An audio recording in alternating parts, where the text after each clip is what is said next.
Hello everyone, સ્વાગત છે તમારું અર્ચનાની વાનગીમાં। તો આજે હું અહીંયા ગુજરાતી લોકોની ખૂબ જ ફેવરિટ અને અમારા ઘરની રીત સાથે એકદમ ઝટપટ બની જતી ગુજરાતી દાળ ઢોકળી બનાવીશ। તો આ દાળ ઢોકળી છે એ ગુજરાતી લોકો ખાસ કરીને રવિવારે વધારે બનાવતા હોય છે। તો દાળ ઢોકળી કેટલા વ્યક્તિ માટે કેટલી બનાવી એનું પરફેક્ટ માપ પણ હું તમને સાથે સાથે બતાવીશ। તો આ ગુજરાતી દાળ ઢોકળીની રેસીપી જો તમને સારી લાગે તો મારા આ વિડીયોને સ્કીપ કર્યા વગર એન્ડ સુધી જોતા રહેજો અને મારા આ વિડીયોને તમારા ગ્રુપમાં વધારે શેર કરજો। દાળ ઢોકળી બનાવવા માટે પહેલાં આપણે દાળ બાફવા માટે રાખવાની છે। તો મેં કપના માપ પ્રમાણે 1 કપ ભરી તુવરની દાળ લીધી છે અને દાળ ઢોકળી બનાવવા માટે આપણે તુવરની દાળનો જ ઉપયોગ કરવાનો। અહીંયા 5 વ્યક્તિ માટેની દાળ ઢોકળી બનાવું છું એટલે કપના માપ પ્રમાણે 150 ગ્રામ દાળ આવી છે। તમે કોઈ પણ વાડકીનું માપ દાળનું લઈ શકો છો। તો દાળ થોડી એવી તેલવાળી હોય છે એટલે આ રીતે પાણી એડ કરી બરાબર મસળી અને તેલનો ભાગ દૂર કરી આ રીતે તમે જોઈ શકો છો પાણીનો કલર પણ બદલાઈ ગયો છે। તો સરસ એવી દાળ ધોઈ અને આપણે રેડી કરી દઈશું। આ રીતે દાળ સરસ એવી મેં ધોઈ દીધી છે। તો એમાં પાણી એડ કરીશું। પાણી મેં અહીંયા 3 કપ ભરી એડ કર્યું છે। પાણી વધારે પડતું એડ નથી કરવાનું। તો ટેસ્ટ અનુસાર મીઠું થોડું એડ કરીશું, ચપટી જેવી હળદર એડ કરીશું અને 1 ટેબલસ્પૂન જેવું તેલ અંદર એડ કરીશું। તેલ એડ કરવાથી દાળ આપણી ઉભરાતી નથી અને હળદર એડ કરવાથી દાળનો કલર સરસ એવો આવે છે। કુકરનું ઢાંકણ બંધ કરી અને કુકરને આપણે ગેસ પર રાખી દેવાનું। મીડિયમ ગેસની ફ્લેમ રાખી અને 3 વિસલ આપણે દાળની કરી દઈશું। 3 વિસલ કરી દાળ સરસ એવી તમારી કૂક થઈ જશે। તો જ્યાં સુધી કુકરમાં દાળ બફાય ત્યાં સુધી આપણે ઢોકળીનો લોટ બાંધીને રેડી કરીશું। લોટ બાંધવા માટે આ રીતે મોટું એવું તાસક લઈ અને મેં અહીંયા રોટલીનો જે ઘઉંનો ઝીણો લોટ આવે છે એ લઈ લીધો છે અને 4 કપ ભરી મેં અહીંયા ઘઉંનો લોટ લીધો છે। એકલી ઢોકળીનો હું અહીંયા લોટ નથી બાંધવાની, સાથે સાથે અમારા ઘરના સભ્યો છે એ ઢોકળી સાથે આ રીતે મસાલાવાળા પરાઠા પણ ખાતા હોય છે એટલે મેં અહીંયા વધારે લોટનું માપ લીધું છે। તમારે એકલી ઢોકળી બનાવવી હોય તો એ રીતે તમે માપ લઈ શકો છો।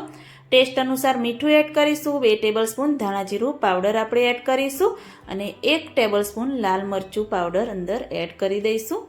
1 ટેબલસ્પૂન હળદર પાવડર એડ કરીશું અને 1 ટેબલસ્પૂન મેં અહીંયા અજમો લીધો છે। અજમો હાથમાં મસળી અને અંદર એડ કરીશું। અજમો એડ કરવાથી ઢોકળીનો ટેસ્ટ અને પરાઠાનો ટેસ્ટ પણ એકદમ સરસ આવે છે। તો બધા જ મસાલા એડ કરી અને 2 ટેબલસ્પૂન આપણે મોણ માટેનું તેલ એડ કરીશું। મોણ અંદર એડ કરવું ખૂબ જ જરૂરી છે, એનાથી ઢોકળી પણ એકદમ સોફ્ટ બને છે અને જે મસાલા પરાઠા બનાવીએ એ પણ સરસ એવા સોફ્ટ બને છે। મેં અહીંયા ઢોકળીના લોટમાં મેથીનો ઉપયોગ નથી કર્યો, પરંતુ જો તમને પસંદ હોય તો તમે સુકવણી કરેલી જે મેથી હોય કે કસૂરી મેથી હોય એનો ઉપયોગ અંદર કરી શકો છો। એનાથી પણ ખૂબ જ એવી ટેસ્ટી ઢોકળી બને છે। બધા જ મસાલા લોટમાં સરસ એવા મિક્સ થઈ જાય એટલે પાણી એડ કરી થોડું પાણી એડ કરી આપણે લોટ બાંધી દઈશું। વધારે ઢીલો પણ નહીં અને વધારે પડતો કઠણ પણ નહીં, એ રીતેનો આપણે લોટ બાંધવાનો છે। થોડો એવો લોટ કઠણ હશે તો જ્યારે તમે ઢોકળીની રોટલી વણતા હશો ત્યારે ઉપર કોરો લોટ લેવાની જરૂર નહીં પડે। તો આ રીતે સરસ એવો લોટ આપણો બંધાઈ ગયો છે। થોડું એવું મોણ વધારે હશે અને સરસ એવો કઠણ આ રીતેનો લોટ બંધાશે તો સરસ એવી ઢોકળી પણ આપણી બનશે। તો એને ઢાંકી અને થોડીવાર માટે આપણે રેસ્ટ આપીશું।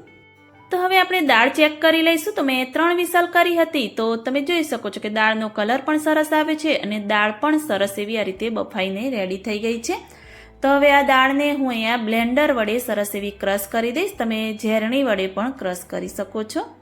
તો દાળ પણ મેં સરસ એવી ઝેરી દીધી છે અને ગેસ પર રાખી ગેસની ફ્લેમ મેં મીડિયમ રાખી છે અને દાળમાં મેં પાણી એડ કર્યું છે। પાણી મેં અહીંયા 3 કપ અત્યારે એડ કર્યું છે। જો જરૂર પડે તો પાછળથી આપણે એડ કરી દેવાનું।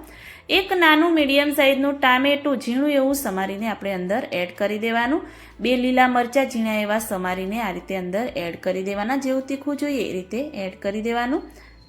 અહીંયા ખટાશ માટે ટામેટાનો ઉપયોગ કરે છે, પરંતુ તમે કોકમ કે આમચૂર પાવડરનો પણ ઉપયોગ કરી શકો છો। 2 ટેબલસ્પૂન ધાણા જીરું પાવડર, 1 ટેબલસ્પૂન લાલ મરચું પાવડર, ટેસ્ટ અનુસાર આપણે મીઠું એડ કરવાનું। દાળ બાફતી વખતે આપણે મીઠું એડ કર્યું હતું અને હળદર પાવડર પણ એડ કર્યો હતો એટલે એ રીતે ટેસ્ટ કરીને તમારે એડ કરવાનું। બધા જ મસાલા સરસ એવા મિક્સ કરી દઈશું અને દાળને આપણે ઉકળવા દઈશું। તો દાળ થોડી ગરમ થાય અને એક ઉભરો આવે ત્યાં સુધી એને થવા દઈશું. તો સાઈડમાં આપણે ઢોકળીની રોટલી વણીને રેડી કરીશું. તો આ રીતે એક બાજુ દાળને ઉકળતી કરવાની ને એક બાજુ આપણે ઢોકળી વણવાનું શરૂ કરવાનું. દાળ થોડી ઉકળતી હોય ત્યારે જ આપણે અંદર ઢોકળી એડ કરવાની છે, એ પણ આપણે ખાસ ધ્યાન રાખવાનું.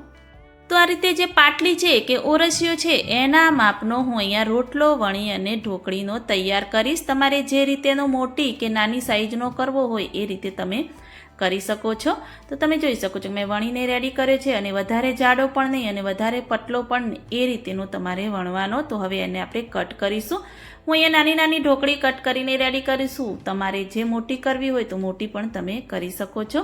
તો આ રીતે ફટાફટ આપણે ઢોકળી કટ કરી અને ફટાફટ જે દાળ ઉકળતી હોય એમાં નાખતું રહેવાનું. તો તમે જોઈ શકો છો કે દાળ પણ સરસ એવી ઉકળી ગઈ છે. તો એમાં ફટાફટ આપણે આ ઢોકળી છે એ અંદર એડ કરી દઈશું અને બીજા રોટલા પણ વણી અને ફટાફટ આ રીતે આપણી ઢોકળી અંદર એડ કરી દેવાની. આ રીતે ઉકળતી દાળ હોય એમાં ઢોકળી એડ કરવાથી ઢોકળી છે એ એકબીજા ઉપર ચોંટતી નથી અને એકદમ છૂટી છૂટી આપણી ઢોકળી બની અને તૈયાર થાય છે. આ ઢોકળી છે એ હું અહીંયા 5 વ્યક્તિ માટે 4 રોટલા વણી અને અંદર એડ કરી દઈશ. જો તમારે વધારે ઢોકળી પસંદ હોય તો તમે 5 વ્યક્તિ માટે 5 રોટલા એટલે એક વ્યક્તિનો 1 રોટલો આપણે ગણી લેવાનો. તો એ રીતે તમારે ઢોકળી અંદર એડ કરવાની. તો મેં બધા જ રોટલા એટલે કે 4 રોટલા વણી અને અંદર ઢોકળી એડ કરી છે. તો હવે ઢોકળીને થોડી એવી આપણે કૂક કરવાની છે. તો કૂક કરવા માટે આપણે આ રીતે એને ખુલ્લી ઉકાળવાની નથી. હું અહીંયા કુકરનું ઢાંકણ બંધ કરી અને એક જ વિસલ આપણે એની કરવાની છે. મીડિયમ ગેસની ફ્લેમ પર આપણે એક વિસલ કરીશું જેથી ઢોકળી નીચે ચોંટી ન જાય. તો એક વિસલ મેં કરી. તો હવે આપણે ચેક કરીશું. તો ઢોકળી પણ આપણી સરસ એવી કૂક થઈ ગઈ હશે. તો આ રીતે એક વિસલ તમે કરશો તો તમારી ઢોકળી સરસ એવી કૂક થઈ જશે. તો આ રીતે ખુલ્લી એવી ઉકાળવાની ઝંઝટ વગર એક વિસલ કરી દેવાની. અને હવે ઢોકળી આપણી સરસ એવી કૂક થઈ ગઈ છે. તો લાસ્ટમાં અડધા લીંબુનો રસ આપણે અંદર એડ કરી દઈશું. લીંબુ આપણે પહેલાં એડ નથી કરવાનું. તો આપણે ખટાશ એડ કરી છે તો અંદર આપણે થોડો ગોળ પણ એડ કરીશું. બંને મિક્સ થશે એટલે ઢોકળીનો ટેસ્ટ એકદમ સુપર ટેસ્ટી બને છે. તો હવે દાળનો આપણે વઘાર કરીશું. તો સાઈડમાં કુકરને રાખી દઈશું અને વઘારિયામાં મેં તેલ રાખી દીધું છે. તેલ મેં 2 ટેબલ સ્પૂન રાખ્યું છે. મીડિયમ ગેસની ફ્લેમ પર તેલ થોડું એવું ગરમ થાય એટલે રાઈનો આપણે વઘાર કરીશું. રાઈ થોડી એવી તતળે એટલે તરત જ ગેસની ફ્લેમ આપણે બંધ કરી દેવાની. ચપટી જેવી હિંગ એડ કરીશું. થોડા મીઠા લીમડાના પાન એડ કરીશું અને 2 સૂકા લાલ મરચાં એડ કરીશું. ગેસની ફ્લેમ બંધ કરશો એટલે આપણો વઘાર વધારે પડતો દાજી ન જાય. તો આ રીતે વઘાર થાય એટલે તરત જ એને આપણે ઢોકળીમાં વઘારને એડ કરી દઈશું અને આ રીતે ઢાંકણ ઢાંકી દેવાનું જેથી બધો જ વઘાર છે એ અંદર દાળમાં જ જાય, બહાર જાય નહીં, જેથી ટેસ્ટ પણ આપણો સરસ એવો આવે. ઢોકળી આપણી સરસ એવી કૂક થઈ જાય ત્યારે જ આપણે છેલ્લે જ આ રીતે દાળ ઢોકળીનો વઘાર કરવાનો, જેથી દાળ ઢોકળીનો ટેસ્ટ છે એ એવો ને એવો રહેશે અને સરસ એવો ટેસ્ટ પણ ઢોકળીનો આવશે. તો તમે જોઈ શકો છો કે સરસ એવો વઘાર કર્યો છે. ઢોકળી પણ સરસ એવી કૂક થઈ ગઈ છે. દાળ પણ એકદમ મીડિયમ થીક અને વધારે પાતળી પણ નહીં ને જાડી પણ નહીં એવી છે. તો હવે છેલ્લે લાસ્ટમાં આપણે થોડો એવો ગરમ મસાલો એડ કરી મિક્સ કરી દેવાનું અને ગેસની ફ્લેમ આ સમયે બંધ કરી દેવાની. આપણી દાળ ઢોકળી એકદમ રેડી થઈ ગઈ છે. થોડી એવી કોથમીર અંદર એડ કરી દઈશું. કોથમીર એડ કરી ગેસની ફ્લેમ આપણે બંધ કરી દેવાની અને કુકરને નીચે ઉતારી દાળ ઢોકળી સર્વિંગ બાઉલમાં આપણે લઈ લઈશું. તો ગુજરાતીઓની ફેવરિટ અને રવિવારે ખાસ બનતી ટેસ્ટી એવી અમારી એકદમ સરળ રીતથી મેં અહીંયા દાળ ઢોકળી બનાવી તમને એમની રેસીપી શેર કરી છે. તો તમે પણ આ રીતે એકદમ ટેસ્ટી બનતી એકદમ સરળ રીતથી મારી આ રીતથી એકવાર બનાવીને ચોક્કસથી ટ્રાય કરજો. તો મારી તો દાળ ઢોકળી ખૂબ જ એવી ફેવરિટ છે. જો તમારી પણ ફેવરિટ હોય તો મારી આ રેસીપીથી એકવાર બનાવીને ચોક્કસથી ટ્રાય કરજો અને મને કમેન્ટમાં જરૂરથી બતાવજો કે મારી આ રેસીપી તમને કેવી લાગી. જો સારી લાગી હોય તો મારી ચેનલને લાઇક, શેર, કમેન્ટ કરજો. મળીએ કોઈ એક નવા વિડીયો સાથે, નવી માહિતી સાથે. ત્યાં સુધી બાય બાય.